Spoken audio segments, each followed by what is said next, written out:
গত রবিবার অর্থাৎ 17ই মার্চের মাঝামাঝিতেই বাঁকুড়া, জয়পুর, বিষ্ণুপুর এবং ইন্দাসের মতো বেশ কিছু জায়গাতেই তাপমাত্রার পারদ ছুঁয়েছিল 39-এর কাছাকাছি। কিন্তু প্রচণ্ড গরমের পর স্বস্তির বৃষ্টি অনেকটাই গরমের হাত থেকে রেহাই দিয়েছে এলাকার মানুষজনকে। স্থানীয় বাসিন্দারা এই প্রচণ্ড দাবদাহের পর শিলাবৃষ্টিতে যথেষ্টই স্বস্তির নিঃশ্বাস ফেলেছেন। কি বলছেন তারা শুনুন।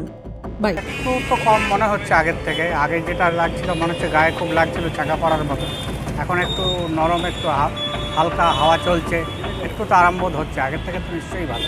অতিরিক্ত গরমের দাপটে রাস্তাঘাটে বেরই হতে পারছিলেন না মানুষজন, কিন্তু এই বৃষ্টির ফলে তাপমাত্রা এক ধাক্কায় অনেকটাই নেমেছে, যার ফলে রাস্তাঘাটে দেখা মিলছে মানুষজনের। কোথাও বেঁচে আসছিল, রোদ্দুরটা অনেকটা কম ছিল, ভাবছিলাম বৃষ্টি হবে, কিন্তু আবার তো বাজারে বেরিয়ে দেখছি আজকে প্রচণ্ড গরম, ভ্যাপসা গরম লাগছে, মনে হচ্ছে বৃষ্টি হবে। জানি না বিকেলের দিকে হবে কিনা। 1 মার্চের মাঝামাঝি থেকেই এই তীব্র গরমের দাপট, কিন্তু তারই মাঝে এই স্বস্তির বৃষ্টি যেন এখনও আশায় আর অপেক্ষায় রাখছে বাঁকুড়াবাসীকে। টাইমস নাও খবর।